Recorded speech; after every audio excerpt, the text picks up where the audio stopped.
안녕하세요. 저는 선생님들께 구글 독스에 대해서 설명을 드릴 광주 계림초등학교 교사 김기태라고 합니다.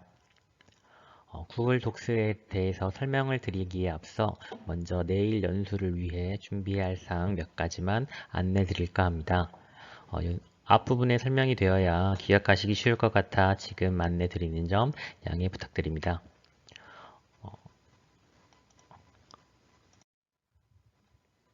자, 우선 첫 번째로 인터넷 브라우저 크롬의 설치를 부탁드립니다.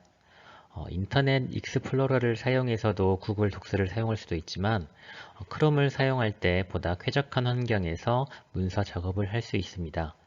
익스플로러를 사용해서 구글 독스를 사용하면 조금 버벅인다는 느낌을 종종 받을 수 있습니다. 이 크롬을 설치할 때는 인터넷 주소창에 chrome.com을 입력하시거나 네이버 검색창에 크롬이라고 검색을 해서 크롬 홈페이지에 들어가시면 이렇게 크롬 다운로드라는 칸을 보실 수 있습니다. 이 칸을 클릭하시면 크롬을 설치하실 수 있습니다. 크롬 설치를 마무리했으면 이제 구글 계정을 생성하면 됩니다. 구글.com 홈페이지에 들어가 보시면 이런 창이 뜨게 되는데요. 이 오른쪽 위에 로그인 버튼이 보입니다. 이 로그인 버튼을 클릭하시면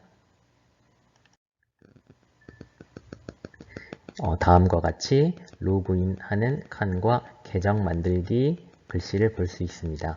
계정 만들기를 클릭하신 뒤에 계정을 만들어 주시면 됩니다. 이렇게 크롬을 설치하고 구글 계정을 만들어 두시면 연수를 위한 준비는 다 마무리되었습니다. 네, 지금부터 구글 독스에 대해서 설명을 드리도록 하겠습니다. 목차입니다. 편의상 프로그램의 설명 순서는 교재에 나와 있는 대로 하도록 하겠습니다. 첫 번째로는 구글 독스에 대해서 알아보도록 합니다. 두 번째로는 그 도구 중에 하나인 구글 설문지에 대해서 알아보고 마지막으로는 구글 사이트 도구에 대해서 알아보도록 하겠습니다. 첫 번째 구글 독스입니다. 선생님들께서는 이전에 구글 독스에 대해서 들어보셨나요? 구글 독스라는 단어를 들어보지는 못하셨더라도 사용을 해본 경험은 한 번쯤 가지고 계시지 않을까 싶은데요. 요즘 학교 현장을 보다 보면 이 구글 독스를 사용하는 모습을 많이 볼 수 있습니다. 예를 들면 분명히 엑셀 화면인데 인터넷 창을 통해 자료를 입력하고 또 혼자만 입력하는 것이 아니라 여러 사람이 동시에 자료를 입력하는 것을 보신 적도 있을 겁니다. 또한 설문조사를 위해서 종이를 배부하는 것이 아니라 인터넷 주소나 QR코드를 알려주고 클릭 몇 번으로 설문이 끝나고 바로 설문의 결과를 확인할 수 있는 그런 인터넷 설문조사를 보신 적도 있습니다. 이러한 기능들은 전부 구글 드라이브에 내장된 구글 독스 기능을 활용한 것입니다.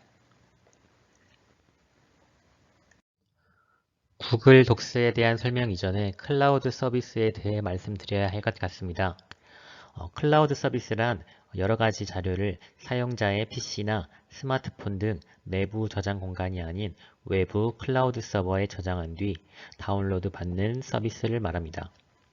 이 클라우드라는 공간이 바로 자료가 저장되는 인터넷 공간인데요. 더 이상 USB 저장 장치를 가지고 다닐 필요 없이 인터넷만 연결된 환경이라면 클라우드 공간에 저장된 자료를 다운로드 받아 이용할 수 있습니다. 이러한 클라우드 서비스를 제공하는 업체는 대표적으로 구글 드라이브, 그리고 마이크로소프트사의 원드라이브, 그리고 네이버 클라우드, 드롭박스가 있습니다.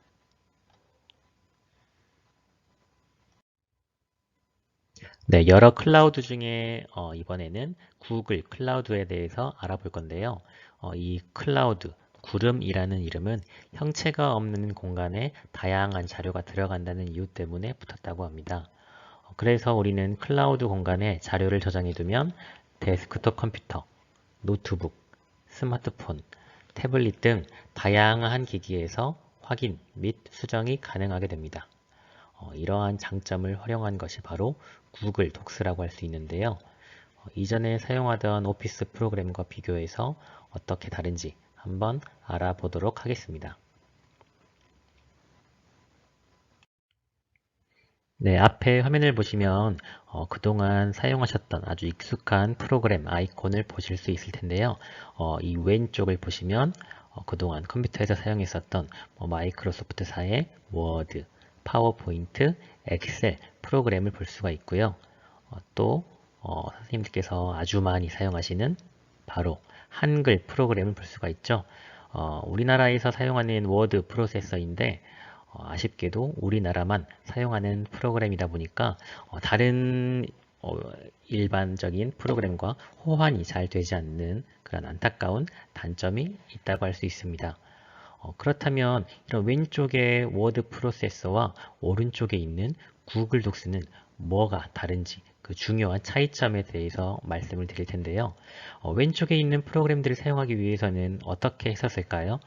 바로 이 프로그램들을 당연히 프로그램이니까 돈은 내야겠지만 유료로 구매를 해서 바로 컴퓨터에 설치를 해야만 사용을 할 수 있었습니다.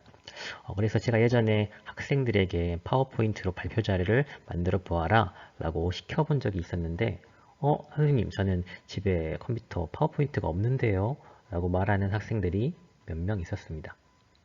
한글이나 여러 가지 프로그램도 마찬가지겠죠. 그래서 다양한 사람들이 손쉽게 접근하기는 좀 어렵지 않았나 생각이 듭니다. 또 열심히 문서를 작성했는데 오류창에 딴 하고 떴던 경험 다들 있으실 거예요. 내가 작업한 문서가 어디까지 살아있을까 하고 들어가 봤지만 전혀 남아있지 않고 심지어는 내가 파일을 저장해 둔 USB를 잃어버린다거나 고장이 난다면 생각하기도 싫은 기억이겠죠. 하지만 오늘 알아볼 구글 독스는 이런 나쁜 기억에서 해방시켜주는 도구라고 할 수 있습니다. 그 이유는 첫 번째, 바로 구글 독스는 컴퓨터 내에 설치되는 프로그램이 아닌 클라우드 내 웹 기반 문서 작성 도구이기 때문입니다. 내가 작업한 파일이 컴퓨터에 저장되는 게 아니라 클라우드 내에 저장되는 거죠. 게다가 왼쪽의 프로그램과는 달리 무료로 제공을 하고 있습니다. 누구나 쉽게 접근해서 문서를 작성할 수 있게 된 겁니다. 물론 왼쪽에 있는 마이크로소프트사도 클라우드 서비스 마이크로소프트 오피스 365라는 프로그램과 한글도 클라우드 서비스를 최근에 출시를 했더라고요. 그런 프로그램 출시를 했지만 다양한 호환성에 있어서는 구글 독스가 앞선다고 볼 수 있습니다. 두 번째로는 클라우드를 통한 자료의 동기화 및 공유입니다. 오른쪽 그림을 보시면 노트북을 통해 작업한 자료가 실시간으로 클라우드 공간에 동기화되는 모습을 볼 수 있습니다. 실제로 구글 독스를 사용해 보면 저장 버튼을 찾을 수가 없습니다. 문서 작성 프로그램에 저장 버튼이 없다니 무슨 소리야? 라고 하실 수도 있지만 그 이유는 바로 변경 내용을 자동으로 저장해 주기 때문입니다. 그러면 내가 실수로 내용을 덮어 씌워버리면 파일이 망가지는 거 아니야? 라고도 하실 수 있지만 변경 내용이 버전을 통해 저장되므로 손쉽게 복원을 하는 것도 가능합니다. 그리고 클라우드 내에 저장된 자료의 공유도 간편합니다. 내가 가진 파일을 상대방에게 보내고 싶을 때 예전에는 USB를 사용하거나 이메일 첨부를 통해 파일을 전송하곤 했었죠. 근데 상당히 불편하죠. 시간도 걸리고요. 하지만 클라우드 서비스를 사용하면 내부에 저장된 자료를 클릭 한 번으로 공유가 가능합니다. 내 파일에 접속하는 링크 주소만 알면 상대방이 언제든 다운로드 받아서 활용할 수 있는 거죠. 물론 보안 걱정은 하지 않으셔도 됩니다. 내가 원하는 파일만 접속 가능하도록 설정할 수 있으니까요. 이렇게 내 파일을 상대방에게 전송하는 것은 물론 내 클라우드 공간에 상대방이 파일을 업로드하도록 만들 수도 있습니다. 예를 들면 학생들에게서 과제물을 제출받아야 한다거나 수업에 활용할 영상들을 모은다거나 아니면 학생들에게 동영상을 찍어서 여기에다가 올려라 라고 했을 때 그런 공간으로 사용하기에 참 좋습니다. 세 번째는 협업입니다. 공유 기능을 활용한 협업인데요. 학창시절에 조별 과제를 해본 경험 많으실 겁니다. 조별 과제를 해결하기 위해서는 같은 공간에 모여서 회의를 꼭 진행해야만 했었죠. 이럴 때는 시간을 맞추기도 어렵고 장소를 섭외하는 것은 더 어렵고 파워포인트 같은 발표 자료를 만들 때는 어땠을까요? 대부분 한 사람이 총대를 메고 만들었던 것 같습니다. 게다가 요즘 같은 코로나19 같은 전염병과 관련된 상황에서는 조금 더 모이기가 어렵겠죠. 하지만 이런 구글 독스를 활용한 협업은 이러한 단점을 해소시켜 줍니다. 구글 드라이브에 저장되어 있는 자료라면 그 자료는 권한이 부여된 사용자라면 언제 어디서나 바로 쉽게 접근해서 확인을 할 수 있습니다. 근데 이렇게 확인을 할 수만 있다면 협업이라고 말하기는 조금 부끄럽겠죠. 구글 독스에서는 팀원들이 동시에 한 문서에 접속해서 문서의 내용을 수정할 수도 있고 문장에서 이 부분이 좀 이상한데 그런데 내가 바꾸긴 그렇고 다른 팀원들과 좀 이야기를 나누고 싶다라는 부분에 대해서는 댓글 기능을 통해서 토론을 할 수도 있습니다. 물론 댓글 기능을 통하기 때문에 꼭 실시간이 아니라도 가능하겠죠. 그리고 선생님이 있다면 선생님이 이 학생들의 문서에 접속해서 제안을 하는 것도 가능합니다. 첨삭 기능이라고도 볼 수 있겠습니다. 또한 발표 자료도 동시에 작업을 할 수 있습니다. 더 이상 한 사람이 발표 자료를 만드는 것이 아니라 제작할 분량을 정해주면 이 친구는 표지에서 3쪽까지 4쪽에서 7쪽까지 이렇게 분량을 정해주면 그 사람은 자신의 페이지에 들어가 수정을 하면 됩니다. 이때 다른 사람의 작업 과정도 볼 수가 있고 필요하다면 도움을 줄 수도 있습니다. 이것 협업이 바로 구글 독스의 가장 핵심적인 기능이라고 할 수 있습니다. 네 번째로 뛰어난 연동 능력입니다. 오프라인 컴퓨터 작업은 분절된 작업의 연속이라고 볼 수 있습니다. 서로 연결 짓는 것이 쉽지 않죠. 하지만 구글 생태계에 들어있는 다양한 기능들은 서로 긴밀하게 연결되어 있습니다. 문서 작업을 할 때 구글 드라이브에 저장된 파일을 바로 불러들일 수 있고 스프레드시트의 차트를 삽입할 수 있습니다. 사이트 도구를 활용하여 간단한 웹페이지를 만들 때 구글 설문지를 페이지 내부에 탑재할 수도 있고요. 스프레드시트, 프레젠테이션, 유튜브 등등 아주 많은 것들이 실시간으로 연동이 됩니다. 이렇게 내부에서 연동이 잘 이루어지는 것뿐만이 아니라 마이크로소프트사의 오피스 프로그램과의 연동도 지속적인 업데이트를 통해 가능해졌으며 구글 드라이브를 통한 백업을 지원하는 어플은 무수히 많습니다. 구글 검색 엔진을 통한 이미지 검색 기능도 정말 간편한 기능 중에 하나라고 할 수 있습니다. 또 프로그램 중에 하나인 구글 포토를 통해서는 사진과 동영상을 무제한으로 저장도 할 수 있고 다른 사람들에게 공유를 할 수도 있는데요. 이 기능을 사용하면 학교 학부모님들에게 학생들의 사진을 모아서 공유를 할 수도 있기 때문에 정말 모르면 손해라고 할 정도로 유용도가 높은 기능이라고 할 수 있습니다. 지금까지 이 구글 드라이브를 통한 문서 작업의 장점들을 몇 가지 알아보았는데요. 이제부터는 실습 때 사용할 프로그램들의 특장점들을 간단하게 몇 가지씩 살펴보고 마무리하도록 하겠습니다. 자, 첫 번째로 볼 것은 바로 구글 드라이브입니다.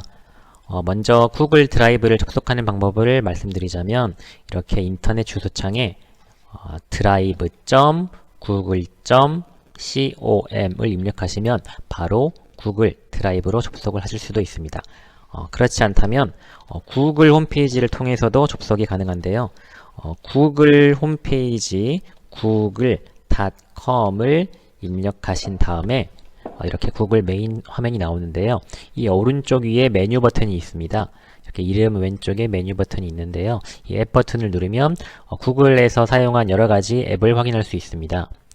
이 앱 중에 우리는 위에 있는 이 드라이브, 구글 드라이브를 선택하시면 드라이브로 들어갈 수 있습니다. 그리고 다음에 알아볼 구글 문서, 이렇게 문서도 있고요. 스프레드시트, 프레젠테이션도 확인할 수 있습니다. 그리고 아까도 소개를 드렸지만 사진, 구글 포토도 여기에서 확인을 할 수 있습니다. 그러면 드라이브를 눌러서 구글 드라이브로 들어가 보겠습니다.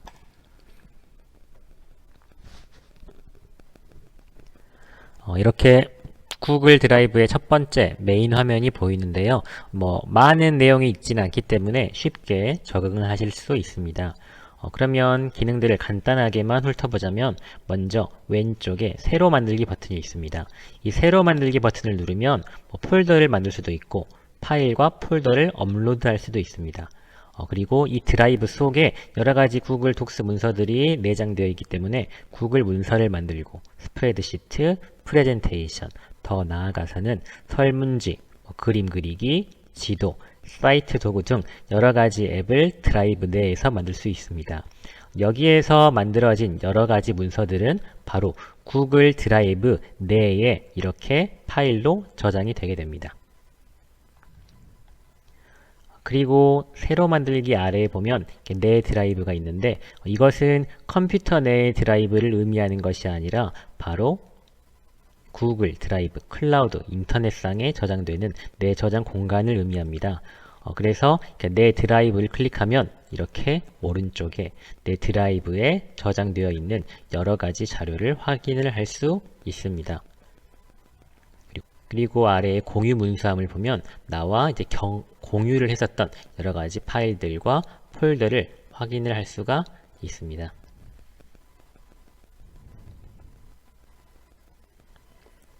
그러면 이 인터넷 드라이브는 나한테 저장 용량을, 공간을 얼마나 줄까 궁금할 수가 있는데요. 이 아래에 보면 한 명당 저장 용량 15GB를 제공합니다.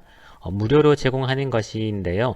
이게 부족하다고 느끼시면 저장 용량 구매를 통해서 구매를 하실 수도 있는데 굳이 구매를 하지 않더라도 이 정도 용량이면 사무용, 업무용으로는 충분하게 사용을 할 수가 있고요. 또 구글 포토를 사용하면 사진과 동영상은 무제한으로 저장이 가능하기 때문에 훨씬 이 용량을 효율적으로 사용을 하실 수 있습니다. 네, 이제 오른쪽 화면을 살펴보면 이 빠른 액세스가 보입니다. 이 빠른 액세스에 보이는 문서들은 제가 최근에 수정을 했던 문서입니다. 그래서 이것들을 누르면 바로 그 문서의 수정 화면으로 넘어갈 수도 있습니다. 그리고 그 아래에 보면 내 드라이브에 저장되어 있는 여러가지 파일과 폴더를 볼 수 있는데요. 여기 이렇게 제가 만들었던 문서들이 파일로 저장되어 있는 것을 확인할 수도 있습니다. 그런데 이렇게 여러가지 파일들이 난잡하게 늘어져 있는 것이 싫다 할 경우에는 새로 만들기, 폴더를 만들어서 폴더 속에서 문서를 만드시면 되겠습니다. 또 구글 드라이브의 강력한 기능이 바로 검색인데요. 이 위쪽에 드라이브에서 검색을 통해서 파일을 검색할 수 있습니다. 파일명을 검색하는 것뿐만 아니라 예를 들면 제 이름을 검색해 보겠습니다.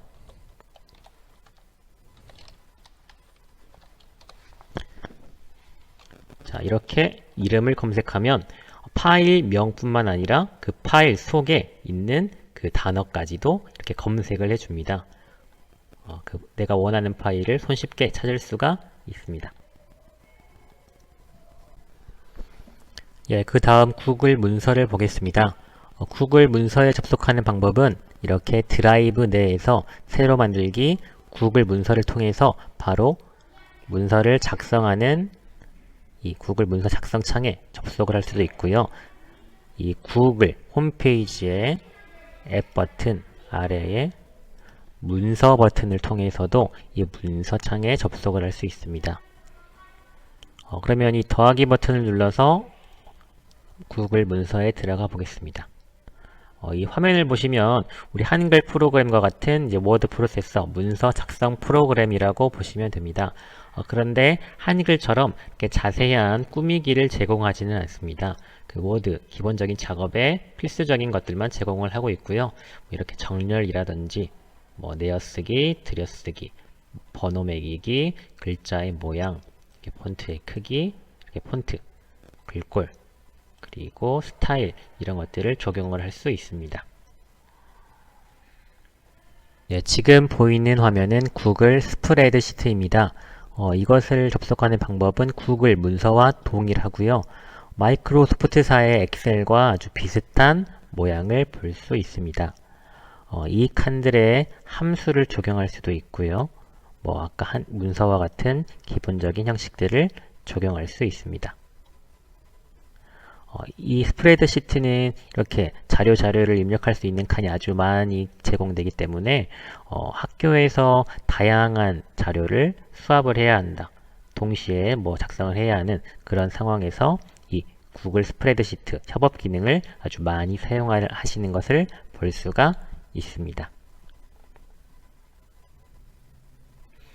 이 공유하고 협업을 하는 기능은 실습 시간에 함께 같이 다루도록 하겠습니다. 네, 다음으로 프레젠테이션입니다. 이렇게 프레젠테이션에 들어오면 새 프레젠테이션 시작하기 위해서 기본적으로 제공하는 여러 테마들을 이렇게 고를 수도 있습니다. 그렇지 않다면 내용 없음을 눌러서 백지에서 시작을 할 수가 있습니다. 이제 시작하면은 바로 오른쪽에 테마가 보이기 때문에 손쉽게 적용을 할 수가 있고요. 구글 문서나 스프레드시트나 프레젠테이션 항상 오른쪽 아래에 뭐가 있냐면 이렇게 탐색 기능이 있습니다. 이 탐색 기능은 각각의 앱에 인공지능을 활용해서 적절한 자료를 제공해 주는데요. 이 프레젠테이션에서는 자료를 입력하고 이 탐색 버튼을 누르면 이 내용과 가장 어울리는 이러한 레이아웃을 제공을 해줍니다. 그래서 이렇게 적용된 레이아웃을 보고 마음에 드는 것을 클릭하면 바로 레이아웃이 적용되는 모습을 볼 수가 있습니다. 그래서 조금 더 간단하게 발표 자료를 만들 수가 있습니다. 물론 이것도 이 파워포인트보다는 조금 더 자세한 그런 기능들은 부족한데요. 기본 필수 기능은 제공을 하고 있기 때문에 간단하게 발표 자료를 만들겠다 했을 때 손쉽게 이용을 할 수가 있고요. 다음으로 설문지를 확인할 텐데요.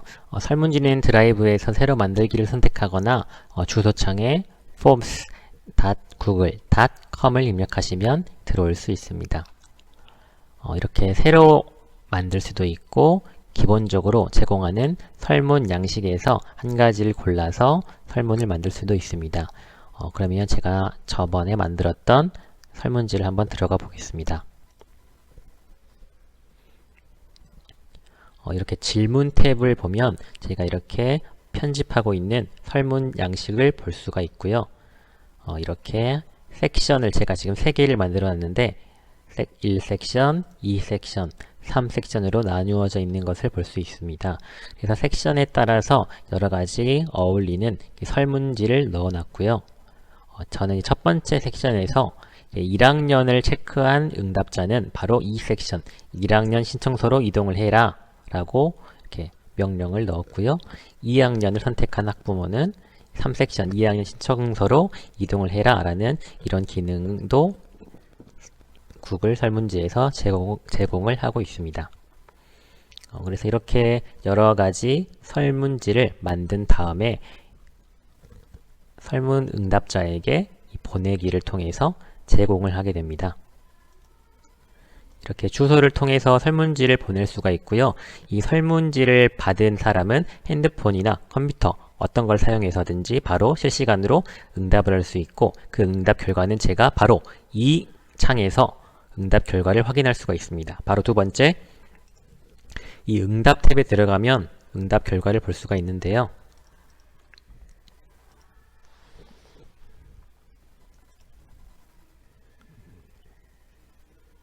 자, 이렇게 지금 3명이 응답을 했고 응답을 한 결과를 이렇게 한눈에 쉽게 알아볼 수 있게 만들어 놓았습니다.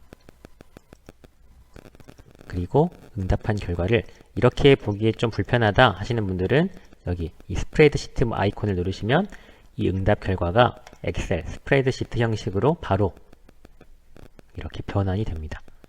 그러면 더 쉽게 이 결과를 활용할 수 있겠죠. 네, 마지막으로 구글 사이트 도구입니다. 이렇게 주소창에 site.google.com을 입력하시면 사이트 도구에 접속을 하실 수가 있고요. 이 도구는 웹페이지를 아주 간단하게 만들 수 있는 도구입니다. 이 사이트 도구에서 학생들에게 어떤 수업에 활용할 자료를 제공을 할 수도 있습니다. 제가 만들어 놓은 것을 예시를 한번 보겠습니다.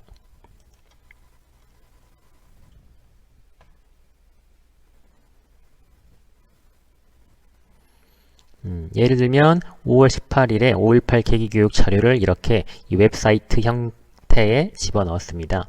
이렇게 유튜브 영상을 바로 실시간으로 볼 수 있게 넣을 수가 있고요. 수업 안내가 또 있고요. 이 12살 삼촌이라는 웹툰을 제가 이 버튼을 누르면 바로 그 인터넷 사이트로 이동이 되도록 링크를 걸었습니다. 그리고 이 아래 왼쪽에 보면은 아까 봤었던 구글 설문지가 있는데 제가 미리 만들어 놨던 구글 설문지를 여기에다가 불러와서 이렇게 넣을 수가 있습니다. 이 구글 설문지는 마찬가지로 일반적인 응답과 똑같이 제출을 할 수 있습니다. 이렇게 미리 보기를 보면 이 인터넷 사이트가 보이고요. 아래에 설문 양식이 보입니다.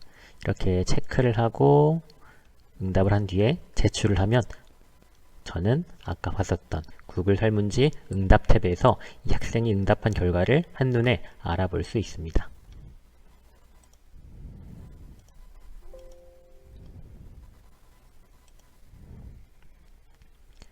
또한 학생들이 이제 컴퓨터나 태블릿을 활용한 수업들을 했을 때 학생들에게 자료를 제공을 해줘야 할 때가 있어요.